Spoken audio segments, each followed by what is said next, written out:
नमस्कार दोस्तों, एक बार फिर से आप सभी का स्वागत है हमारे YouTube चैनल में। इस वीडियो में हम एसएससी जीडी 10 जनवरी 2023 को फर्स्ट शिफ्ट का रीजनिंग के 20 क्वेश्चनों को सॉल्व करेंगे, जो आने वाली परीक्षाओं के लिए अति महत्वपूर्ण है। जीडी में इसी प्रकार के क्वेश्चन पूछे जाते हैं, तो इनको देखिए हम किस प्रकार से उचित समय में कर सकते हैं। तो चलिए शुरू करते हैं क्वेश्चन नंबर पहला से। इनको हम शॉर्ट ट्रिक के साथ करने का प्रयास करेंगे कुछ क्वेश्चनों के लिए। देखिए क्वेश्चन नंबर पहला क्या कह रहा है कि निम्नलिखित श्रृंखला में प्रश्नवाचक चिन्ह को प्रतिस्थापित कर सकती है। तो यहाँ पर जो प्रश्नवाचक चिन्ह है, यहाँ पर हमें बताना है कौन सी संख्या आएगी। तो सबसे पहले तो हम यदि इनका डिफरेंस निकालें तो देखिए इसमें कितने का डिफरेंस मिल जाएगा, हमें +1 का है। 47 और 51 में देखेंगे यदि हम, तो इसमें +4 का है। इसके बाद यहाँ पर कुछ भी नहीं है, तो यहाँ पर यदि हम देखें तो देखिए ये 1 का वर्ग होता है और ये 2 का वर्ग है। ठीक इसी प्रकार से यदि हम यहाँ पर +9 यानी 3 का वर्ग कर दें और 51 में यदि हम 9 जोड़ें तो कितना हो जाएगा, ये 60, जो कि ऑप्शन में दिया है। लेकिन यदि यहाँ पर 60 आ जाता है तो यहाँ पर कितने का होगा, फिर 4 का वर्ग का स्क्वायर होना चाहिए। तो 4 का कितना होता है, 16। यदि हम 60 में और 16 जोड़ देंगे तो 76 हो जाएगा। तो इस प्रकार से हमारा यह लॉजिक लग जाएगा। तो ऑप्शन नंबर सी में है 60, सी राइट आंसर हो जाएगा। क्वेश्चन नंबर दूसरा देखिए, प्रश्नवाचक चिन्ह के स्थान पर कौन सा शब्द आएगा। तो देखिए यहाँ पर बताना है हमें कौन सा शब्द आएगा। यदि हम इसको देखें तो देखिए सी पहले स्थान पर है, तो यहाँ पर कहाँ पर कर दिया है, ये दूसरे स्थान पर है, और ओ को पहले कर दिया है। इसी प्रकार से एफ को पहले कर दिया है, एम को बाद में कर दिया है, और ये लास्ट से लिख दिया है। तो इसी प्रकार से हम इसको लिख देंगे। तो देखिए दूसरे स्थान पर आई है तो इसको पहले लिख देंगे, फिर डी है तो डी लिख देंगे। इसके बाद में जी आई है तो आई को पहले, जी को बाद में। इसी प्रकार से इसको लिख देंगे, फिर एल पहले, ए, इसके बाद टी।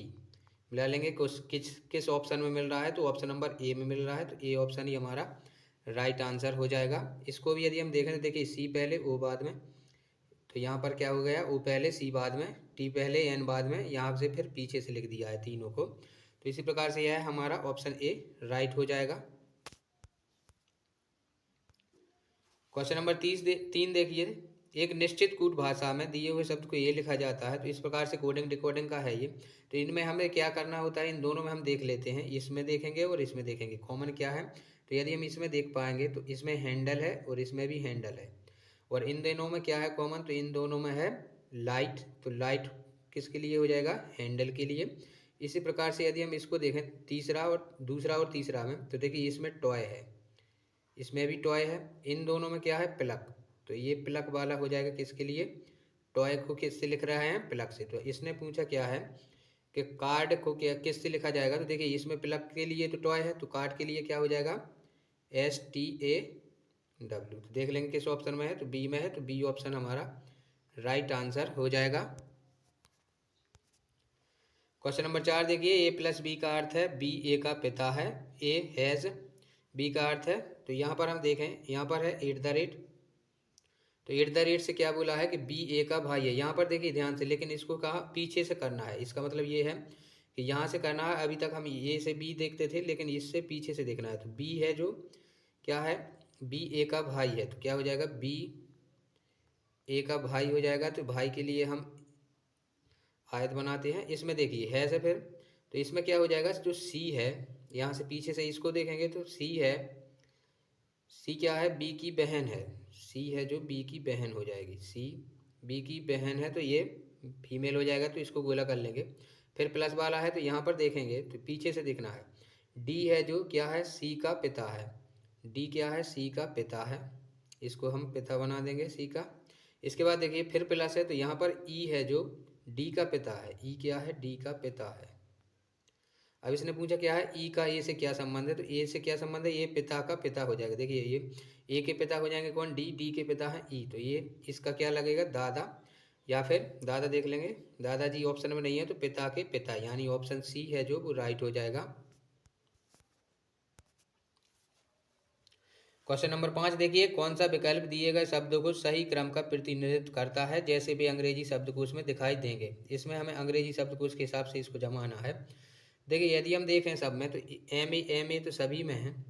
एम ए के बाद में यहाँ पर देखें तो जी है, तो सबसे पहले तो जी आता है, तो 4 आ जाएगा। इसके बाद देखें एम ए एन है, इसमें एन है, इसमें एस है, इसमें टी है, तो ये दोनों आ जाएंगे। इन दोनों में भी कौन आएगा, देखिए एम एन के बाद ए है तो बी 2 आएगा, इसके बाद में 1 वाला आएगा।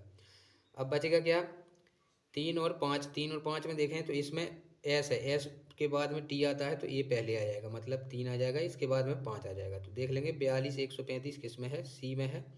तो सी ऑप्शन ही हमारा राइट आंसर हो जाएगा। क्वेश्चन नंबर छठवा देखिए, छठवा यदि हम देखें तो सभी बोतलें क्या हैं, बैग हैं। तो देखिए ये हो जाएंगे सभी बोतलें क्या हैं, ये बैग हैं। बैग, सभी बोतलें बैग हैं। कुछ बैग हैं जो वो पेंसिल हैं, क्या हैं, कुछ जो बैग हैं वो क्या हैं, पेंसिल हैं, तो पेंसिल ये हो जाएगा। और कुछ पेंसिल शॉर्पनर हैं, तो कुछ पेंसिल क्या है, शॉर्पनर हो जाएंगे। इस प्रकार से इसका डायग्राम बन जाएगा। तो निष्कर्ष निकालें यदि हम, तो कुछ शॉर्पनर बोतल है, कुछ शॉर्पनर है जो बोतल है, शॉर्पनर ये है और बोतल ये अंदर है। तो यहाँ से देखिए इसमें बीच में पेंसिल भी है और बैग भी है, तो ये तो नहीं हो जाएगा। दूसरा देखें यदि हम, कुछ बोतलें पेंसिल हैं, तो कुछ बोतलें पेंसिल हैं। देखिए बैग का बोलता है यदि, तो कुछ थी पेंसिल है, लेकिन बोतलों का और पेंसिल का भी कोई संबंध नहीं है, तो इस प्रकार से ये दोनों अनुसरण नहीं होंगे। देख लेंगे कौन सा ऑप्शन में है। ऑप्शन नंबर बी है जो वो राइट आंसर हो जाएगा, ना तो पहला ना ही दूसरा। सातवां देखिए, दी गई श्रृंखला को पूरा करने के लिए प्रश्नवाचक चिन्ह के स्थान पर कौन सा अक्षर समूह आएगा। तो इसमें देखें यदि हम, देखिए ये 26 पर आता है, इसका इसका यदि हम डिफरेंस निकालें तो इसमें कितने का है, -3 का। फिर यदि ये 14 पर और ये 1 पर आता है, ये 24, इसमें भी -3 ही दिख रहा है। सी में से -3 करेंगे तो आ जाएगा जेड, इसमें से -3 करेंगे तो ये आ जाएगा 3। तो ठीक इसी प्रकार से हम इसमें भी -3 कर देंगे। देखिए 23 में से 3 माइनस करेंगे तो आ जाएगा 20, 24 में से 3 माइनस करेंगे तो आएगा 21, 26 में से 3 माइनस करेंगे तो आ जाएगा डब्लू, और 6 में से 3 माइनस कर देंगे तो क्या आ जाएगा, 3 में से 3 करेंगे 0, और 0 यानी 26। फिर इसी प्रकार इसमें देखें यदि हम, तो देखिए 20 में से 3 माइनस करेंगे 17, इसमें से 3 करेंगे 18, इसमें से 3 करेंगे तो 20, और 23 में से 3 करेंगे माइनस यदि हम 26 में से 3 करेंगे तो जेड। इस प्रकार से इसमें भी देखें यदि हम, तो 14 में से 3 करेंगे तो आएगा, इसमें से इसको माइनस कर देंगे तो आ जाएगा 3, 3 का डिफरेंस है। इस प्रकार से देख लेंगे ये कौन से ऑप्शन में है, तो ऑप्शन डी में है जो वो राइट आंसर हो जाएगा। नीचे दिए गए समीकरण का गणितीय रूप से सही करने के लिए किन दो चिन्हों को आपस में बदलना चाहिए। तो देखिए इसमें हमें पहला देखें यदि हम, तो प्लस को और माइनस को बोला है। देखिए यहाँ पर क्या हो जाएगा, माइनस, फिर ये यहाँ पर डिवाइड है तो 7, 7 से ये 16 कटेगा नहीं, तो ये तो गलत हो जाएगा। ठीक इसी प्रकार से यदि हम दूसरा रख कर देखें तो यहाँ पर प्लस है, ये अब की बार में क्या करना है, डिवाइड को और गुणा को बदलना है। तो यहाँ पर 16 हो जाएगा, यहाँ पर गुणा हो जाएगा डिवाइड के स्थान पर माइनस के 36। इसके बाद में ये 16 से यदि हम 36 को काटेंगे तो ये भी पूरा पूरा नहीं कटेगा, तो इस प्रकार से ये दूसरा भी नहीं होगा। यदि हम तीसरा देखें, तीसरे में क्या है, गुणा को और प्लस को बदलना है। तो 42, ये गुणा के स्थान पर क्या आ जाएगा, प्लस के स्थान पर आ जाएगा गुणा। इसके बाद में ये क्या है, 7 से डिवाइड है, फिर माइनस है 36, इसके बाद में गुणा है, तो यहाँ पर क्या आ जाएगा, प्लस, बराबर में 76। यदि इसको हम काटें तो 7 छींक कितना हो जाएगा, 42, और 16 छींक हो जाएगा ये 96। इसको इसमें से यदि हम माइनस करेंगे तो ये कितना बचेगा, ये 20 बचेगा, बराबर में 76। यदि हम 96 में से 20 माइनस कर देंगे तो आ जाएगा हमारे पास 76, ये भी 76 है, दोनों साइड बराबर हो जाएंगी। तो इस प्रकार से सी ऑप्शन ही हमारा राइट आंसर हो जाएगा। क्वेश्चन नंबर 9 देखिए, निम्नलिखित में से कौन सी संख्या दी गई श्रेणी में प्रश्न चिन्ह को प्रतिस्थापित करेगी। तो इसमें देखिए प्रश्नवाचक चिन्ह के स्थान पर बताना है। यदि हम इनका डिफरेंस देखें तो डिफरेंस तो इसमें 5 का है, इसमें 25 का है। देखिए इसमें कितने का है, 5 का है। इसमें यदि हम देखें तो इसमें कितने का है, 25 का। और यदि इसमें से इसको माइनस करेंगे तो आ जाएगा 125 का। तो देखिए 5 का, 25 का, 125, तो यहाँ पर कितने का होना चाहिए, 625। 5 का गुणा करना है, 125 में 5 का गुणा करेंगे तो 625। और यदि हम इसमें 625 जोड़ के देखें तो ये हो जाएगा 6 5 11, 7 और 1 8, और ये 7, 700 81 ऑप्शन ए में है, तो ए ऑप्शन राइट हो जाएगा। और इसमें यदि हम डिफरेंस देखें तो इसमें डिफरेंस आएगा 31-25 का, यानी कि जो पहला डिफरेंस है उसी में 5 से गुणा करते जाना है। और यदि इस प्रकार से नहीं होगा तो इस प्रकार से भी हो जाएगा। देखिए, एक का यदि हम 5 में गुणा कर देंगे तो 5, और एक प्लस कर देंगे तो 6। 6 का यदि हम 5 में गुणा कर देंगे तो 30, और एक 31 हो जाएगा। इसी प्रकार से 31 का गुणा 5 में करेंगे प्लस 1 करेंगे तो आ जाएगा 156। इसी प्रकार से हम इसको भी कर सकते हैं, 156 का गुणा 5 में करेंगे तो आ जाएगा 780, और ये प्लस 1 कर देंगे तो 781 हो जाएगा। इसी प्रकार से 781 का गुणा कर देंगे हम 5 में, प्लस 1 कर देंगे तो आ जाएगा हमारे पास 3906। तो किसी भी प्रकार से कर सकते हैं, ऑप्शन नंबर ए राइट हो जाएगा। क्वेश्चन नंबर 10 देखिए, एक निश्चित कूट भाषा में फोर्स को ए लिखा जाता है, 47 लिखा है। तो यदि हम इसको देखें तो देखिए, ये 6 पर आता है, ओ 15 पर, आर 18 पर, और ये 3 पर, और ये 5 पर। तो देखिए, यदि हम इनको जोड़ें तो ये हो जाएंगे 21। 21 में यदि हम इसको जोड़ देंगे तो ये हो जाएंगे 39। 39 और 3 हो जाएगा 42। 42 और 5 47। इसका मतलब इनका अंग्रेजी का जो वर्णमाला है उसके हिसाब से जमा कर कि जैसे यह 6 पर आता है तो इसकी गिनती लिखकर जोड़ दिया गया है। तो इस प्रकार से हम इसको देख लेंगे। यदि देखिए 7 है, ये 18, 18 और 7 25, 25 और 5 और 5 10, ये 25 और 10 35, 35 और 14 49 हो जाएगा। इसी प्रकार से इसको कर लेंगे यदि हम तो 6 + 12, 12 और 6 18, और एक ये 19, 19 और 22। देखिए यहाँ तक 19 + 22 कर देंगे यदि हम, कितना, 9 और 2 11, 3 और 1 4, 41। 41 के बाद में यहाँ पर देखिए 22 के बाद 15 है, इसके बाद में ये 21 है, फिर ये 18 है। देखिए इसमें यदि हम 15 जोड़ देंगे तो कितना हो जाएगा, ये 6 और 5 56। इसमें यदि हम 21 जोड़ देंगे तो हो जाएगा ये 7 और 7। इसके बाद इसमें 18 जोड़ देंगे तो हो जाएगा 5 और 8 और 1 9, 95। देख लेंगे किस ऑप्शन में है, तो ऑप्शन सी में है। सी ऑप्शन ही हमारा राइट आंसर हो जाएगा। नेक्स्ट क्वेश्चन देखिए 11वां है, यदि 6 व्यक्ति एक वृत्ताकार मेज के चारों ओर केंद्र के सम्मुख बैठे हैं। काया, जया और तारा का निकटतम पड़ोसी है। सोनल, प्रिया और स्वाति की निकटतम पड़ोसी है। सोनल प्रिया के ठीक दाएं बैठी है।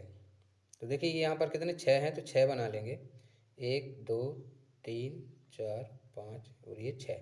तो सबसे पहले हमें दायां बायां देखना चाहिए। यदि हम इसमें देखें तो देखिए सोनल प्रिया के ठीक दाएं हैं, तो इसका मतलब क्या है, प्रिया यहाँ पर हो जाएगी यदि, तो इसका दायां ऊपर साइड होगा, केंद्र के अंदर मुख है इनका, तो इसका सोनल है जो प्रिया के ठीक दाएं है, तो सोनल ये प्रिया के दाएं आ जाएगी।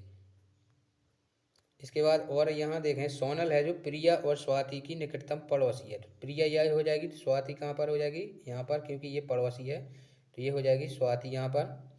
इसके बाद में देखें यदि हम, काया है जो जया और तारा की निकटतम पड़ोसी है।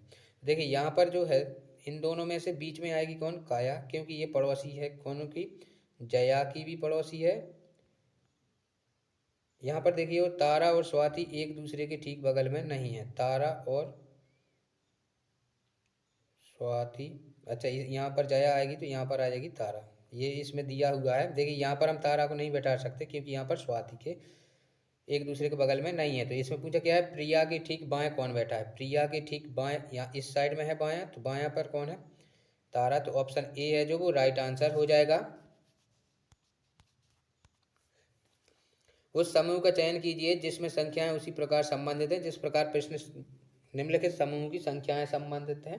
तो इन दोनों में देखिए जो लॉजिक लगेगा वही लॉजिक इन चारों में से किसी एक में लगेगा, लेकिन इसमें कंडीशन ये है कि इनको हम 13-13 के रूप में नहीं जोड़ सकते हैं, इनको तोड़ नहीं सकते, 1 और 3 में तोड़ना संभव नहीं है। तो इस प्रकार से यदि हम इनमें देखें तो देखिए 20 और प्लस 30 कितना हो जाएगा, ये 50। 50 का गुणा यदि हम 9 में कर देंगे तो आ जाएगा 9 पन्ना 45। इसका मतलब ये है, क्या लॉजिक है, फर्स्ट संख्या और जो दूसरे नंबर की संख्या है इन दोनों को जोड़कर 9 से गुणा कर दिया है। इसी प्रकार इसको यदि हम जोड़ें तो ये हो जाएगा 0, और ये 6 का यदि हम 9 में करेंगे तो आ जाएगा 9 चिंग चौवन, जो कि लिखा हुआ है। ठीक इसी प्रकार से इसमें कर लेंगे यदि हम, तो इसमें करने का प्रयास करेंगे तो इसमें देखें यदि हम, तो देखिए ये 6 है, 7 और 9, 7 और 9 कितना हो जाएगा 16, यानी ये 26 है, 26 का गुणा 9 में करेंगे तो 9 छिंग 54 हासिल में आ जाएगी 5, 9 दूनी 18 और 5 23, तो ये तो नहीं हो जाएगा। इसमें देखें 29, 29 का गुणा यदि हम 9 में करें तो 9 नाम 81 होना था, लेकिन यहाँ पर 7 है तो ये भी नहीं होगा। इसको देखें यदि हम तो 17, 18 और 5 23 हो जाएगा, ये सॉरी ये 25 हो जाएगा। 25 का यदि हम 9 में कर देंगे तो कितना आ जाता है 225, जो कि यहाँ पर लिखा है। तो इस प्रकार से सी ऑप्शन राइट हो जाएगा। और 18 और 5 ये 23 है, 23 का गुणा 9 में करेंगे तो 9 तिया 27, आंसर में आ जाएगी 7, 9 दूनी 18, 18 और 7 कितनी हो जाएगी 25, जबकि यहाँ पर कितना लिखा है 22 है। तो इस प्रकार से सी ऑप्शन ही हमारा राइट है। क्वेश्चन नंबर 13 देखिए, निम्नलिखित में से कौन सा पद दी गई श्रृंखला में प्रश्नवाचक चिन्ह को प्रतिस्थापित करेगा। तो इसमें यदि हम देखें डिफरेंस निकालने का प्रयास करें तो देखिए ये 5 और ये तो कितना 7 है, मतलब माइनस का प्लस का 2 है, कितना है प्लस का 2 है।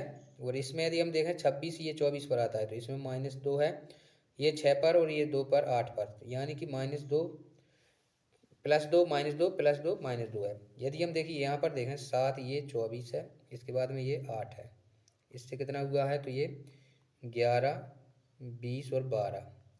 इसमें देखें यदि हम तो +4 है, और इसमें यदि हम माइनस करेंगे तो -4 है, इसमें +4 है।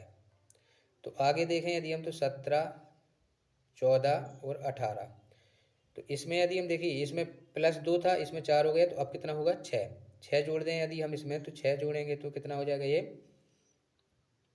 3 ये 3 ये 23। इसमें यदि हम 6 जोड़ देंगे तो ये आ जाएगा 23।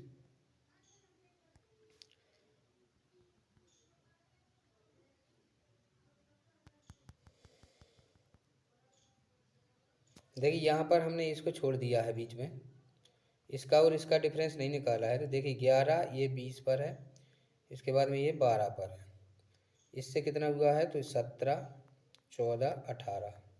इसमें देखिए +6 है और इसमें भी -6 है, तो इस प्रकार से अब कितना होगा 8 माइनस होगा। देखिए ये 17 है, 14, इसके बाद ये 18, तो इसमें से -8 +8 करेंगे तो यदि हम इसमें +8 करेंगे तो 25 आ जाएगा, 25 पर आता है 22, इसमें से 8 माइनस करना है तो 8 माइनस करेंगे हम तो इसमें कितना बचेगा 6, 6 पर आता है क्या F, 14 में से 8 जाएंगे तो 6 बचेंगे, और इसमें 8 प्लस करना है तो 8 और 8 16, ये 26, 26 पर आ जाएगा Z। देख लेंगे किस ऑप्शन में है तो सी में है, सी ऑप्शन राइट आंसर हो जाएगा। श्रृंखला क्या है, पहले -2 +2 था, इसके बाद 4 फिर 6 फिर 8 हो जाएगा। निम्नलिखित में से कौन सी संख्या दी गई श्रेणी में प्रश्न चिन्ह को प्रतिस्थापित करेगी। तो इसमें देखिए प्रश्नवाचक चिन्ह के स्थान पर संख्या बतानी है। तो यदि हम इनमें डिफरेंस देखें तो देखिए यदि इसमें देखें 33, 10, 4, 3, 14 का है, इसमें कितने का डिफरेंस आ रहा है +14। इसके बाद यदि हम इसमें देखें तो इसमें कितना है -3 है। फिर यदि इसमें हम देखें तो इसमें भी +14 है, इसमें देखें तो इसमें -2 किया है, देखिए 58 में से 2 जाएगा तो 56। इसके बाद इसमें देखें तो इसमें भी +14 का डिफरेंस दिख रहा है, और इसमें से माइनस कितना किया है 1। तो इसके बाद जो नेक्स्ट आएगा उसमें क्या करना है 14 प्लस करना है। तो ये 9 और 3 13, 7 और 1 8, 83 ऑप्शन डी में है, डी ऑप्शन राइट हो जाएगा। श्रृंखला क्या है 14 प्लस है, फिर -3 है, इसके बाद फिर -2 किया है, फिर -1 किया है, लेकिन 14 हर बार ही जोड़ना है, तो इस प्रकार से डी ऑप्शन राइट हो जाएगा।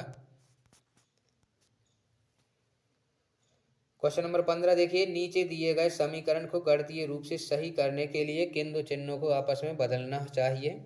तो यदि हम इसमें देखें पहला ऑप्शन देखें तो गुणा को और माइनस को बदलना है। तो गुणा और माइनस कहाँ पर है, यहाँ पर है, लेकिन यदि हम 5 का इसमें भाग देंगे, इसको नहीं बदलेंगे तो ये 5 18 से नहीं कटेगा, तो इस प्रकार से ये गलत हो जाएगा पहला ऑप्शन। दूसरा देखें प्लस को और माइनस को बदलना है, तो प्लस ये यहाँ पर है और माइनस यहाँ पर है, तो इसमें भी डिवाइड से कोई संबंध नहीं है, तो डिवाइड पूरा पूरा नहीं कटेगा, तो ये दूसरा भी नहीं होगा। तीसरा में डिवाइड और माइनस है, तो इसको करके देख लेंगे। 42 6 गुणा 6 है, इसमें कहाँ पर है प्लस से भी कुछ नहीं करना है, लेकिन यहाँ पर माइनस करना है और यहाँ पर डिवाइड करना है, तो ये भी नहीं कटेगा, तो इस प्रकार से ये ऑप्शन भी हमारा गलत हो जाएगा। चौथा यदि हम देखें तो इसमें देखिए चौथे में क्या है, जहाँ गुणा है वहाँ डिवाइड करना है, तो यहाँ पर गुणा है तो यहाँ पर हम डिवाइड कर देंगे, बाकी यहाँ पर प्लस है तो प्लस रहने देंगे, यहाँ पर गुणा कर देंगे, -9 करेंगे तो बराबर 93 आना चाहिए। यहाँ पर कितना 72 है, इसको यदि हम काटें तो 6 एकम 6, 6 दूनी 12, ये 12 आ जाएगा, 18 पंचे 90 हो जाएगा, ये 12 प्लस ये 90 और ये -9। देखिए 12 इसमें यदि हम जोड़ें तो 102 हो जाएगा, 102 में से 9 माइनस कर देंगे तो हमारे पास आ जाएगा 93, जो कि इस साइड भी है। तो इस प्रकार से डी ऑप्शन राइट हो जाएगा। 6 सहकर्मी हैं ABCDEF, समान दूरी पर वृत्ताकार मेज के एक साथ भोजन कर रहे हैं, जिनका मुख कहाँ पर है, वृत्त के केंद्र की ओर इनका मुख है। तो 6 हैं तो 6 बना लेंगे, 1 2 3 4 5 और ये यहाँ पर 6 हो जाएगा। इसमें देखें यदि हम तो पड़ोसी नहीं, हमें दाएं बायां देखना चाहिए। देखिए यदि इसको देखें, यदि ए है जो ई के निकटतम बाईं ओर है, तो यदि ई का पता चल जाए तो ए का पता चल जाएगा। देखिए ई को हम यहाँ बैठा देंगे तो ए है जो इसका क्या है, निकटतम। यदि ए ई के निकटतम बाएं है तो ई के निकटतम बाएं ए हो जाएगा। सी है जो ए और एफ का निकटतम पड़ोसी है, तो सी है जो ए और एफ का निकटतम पड़ोसी है, तो यहाँ पर सी हो जाएगा, यहाँ पर एफ हो जाएगा, क्योंकि ये सी दोनों का पड़ोसी है। डी है जो ई और बी का पड़ोसी है, तो डी यहाँ पर हो जाएगा, बी यहाँ पर हो जाएगा, क्योंकि डी है जो ई और बी का पड़ोसी है। तो सी के निकटतम बाईं ओर कौन है, तो सी के निकटतम बाईं ओर कौन है, एफ है, तो एफ है जो वो बी में है, बी ऑप्शन राइट हो जाएगा। देखिए बायां इस साइड में होगा इसका और दायां इस साइड में होगा, तो इस प्रकार से एफ आ जाएगा। क्वेश्चन नंबर 17 देखिए, अक्षरों के उस संयोजन का चयन कीजिए जो दी गई श्रृंखला के रिक्त स्थानों में क्रमिक रूप से रखे जाने पर श्रृंखला को पूरा करेगा। तो देखिए इस प्रकार की श्रृंखला को करने की ट्रिक होती है, इन सभी को जोड़ गिन लेते हैं, 1 2 3 4 5 6 7 8 9 10 11 12 13 14 15, 15 है तो इसको हम 3 3 के हिस्से में बांट लेंगे, 3 और 5 के में, तो 5 तक गिने, 1 2 3 4 5, 1 2 3 4 5। तो यहाँ पर देखिए जेड से सभी में स्टार्ट है, लेकिन यहाँ पर यदि हम जेड रखें, देखिए ये स्टार्ट जेड से करना है तो यहाँ जेड आ जाएगा, जेड के बाद एक्स है तो यहाँ पर भी एक्स आ जाएगा और यहाँ पर भी एक्स आ जाएगा। इसके बाद देखिए टी है तो टी के बाद में डी है तो यहाँ पर डी आ जाएगा और यहाँ पर डी के पहले टी है तो टी आ जाएगा। हमने रखा क्या क्या है, देखिए डी रखा है, एक्स रखा है, डी रखा है, जेड रखा है और यहाँ पर लास्ट में भी है तो भी आ जाएगा, भी रखा है, इसके बाद एक्स टी रखा है। देख लेंगे किस ऑप्शन में है, तो ऑप्शन पहला में दिख रहा है तो पहला ऑप्शन हो जाएगा और हमारी श्रृंखला क्या बन जाएगी, देखिए जेड के बाद जेड एक्स टी डी भी, यही श्रृंखला रिपीट हो रही है। देखिए जेड एक्स टी डी भी, जेड एक्स टी डी भी, जेड एक्स टी डी भी, इस प्रकार से ए ऑप्शन राइट हो जाएगा। क्वेश्चन नंबर 18 देखिए, उस विकल्प आकृति का चयन कीजिए जो दी गई आकृति में सन्निहित है, घूर्णन की अनुमति नहीं है। जो इस वाली आकृति से इन चारों में से कोई एक बन सकती है तो उसको हमें देखना है। यदि हम इसमें देखें तो देखिए ये वाला है तो इसमें ये दोनों लाइनें तो ये यहाँ पर हो जाएंगी और ये वाला नहीं बनेगा। ये त्रिभुज तो इसमें किसी में भी बना नहीं है तो ये भी नहीं बनेगा। यदि हम इसको देखें तो देखिए यदि इसको देखें तो इसमें इस साइड में है, घूर्णन की ज़रूरत नहीं है, लेकिन इसमें देखिए ये वाला तो है लेकिन इस साइड वाला है, यानी कि डी वाला, देखिए ये वाला जो है ये हिस्सा बन जाएगा इस प्रकार से। ये यहाँ पर तो डी ऑप्शन ही है जो वो राइट हो जाएगा, ये वाला भी नहीं होगा, सी भी। एक पासा है जिस पर अक्षर पी से यू तक अंक दिए गए हैं, तो यू के विपरीत देखिए जब इस प्रकार के पासे हैं, जब मैं दोनों संख्या हो कॉमन तो देखिए पी से पी काट देते हैं, एस से एस को काट देते हैं, आर का विपरीत हो जाएगा यू। तो यहाँ पर देखिए यू के विपरीत बताना है तो यू के विपरीत क्या है, आर है, तो आर ऑप्शन ए में है, A option he right answer हो जाएगा। क्वेश्चन नंबर 20 देखिए, दी गई आकृति के सही दर्पण प्रतिबिंब का चयन कीजिए। जब दर्पण को नीचे दिखाएगा इस पर दर रखेंगे तो देखिए यदि हम पहला ऑप्शन देखें तो सी तो बन जाएगा, लेकिन एल है जो एल नहीं बनेगा, क्योंकि एल को दर्पण इस साइड करेंगे तब ये इस साइड से होगा, ऊपर थोड़ी ना जाएगा, नीचे आएगा ये, तो ये पहला ऑप्शन गलत हो जाएगा। दूसरा में देखें यदि हम तो इसमें देखिए के है जो के दाईं साइड रखने पर इस साइड का दिखता है तो ये भी नहीं होगा। सी में देखें तो सी हो सकता है, देखिए एल है, के हो जाएगा, भी उल्टा हो जाएगा, यहाँ पर 3 हो जाएगा, 8 हो जाएगा, तो सी ऑप्शन ही हमारा राइट हो जाएगा। ये तो डी भी नहीं होगा क्योंकि यहाँ पर जेड लिख दिया है। इस प्रकार से सी ऑप्शन ही राइट हो जाएगा। दोस्तों यदि आप चैनल पर नए हैं तो चैनल को सब्सक्राइब कर सकते हैं। वीडियो पूरा देखने के लिए धन्यवाद।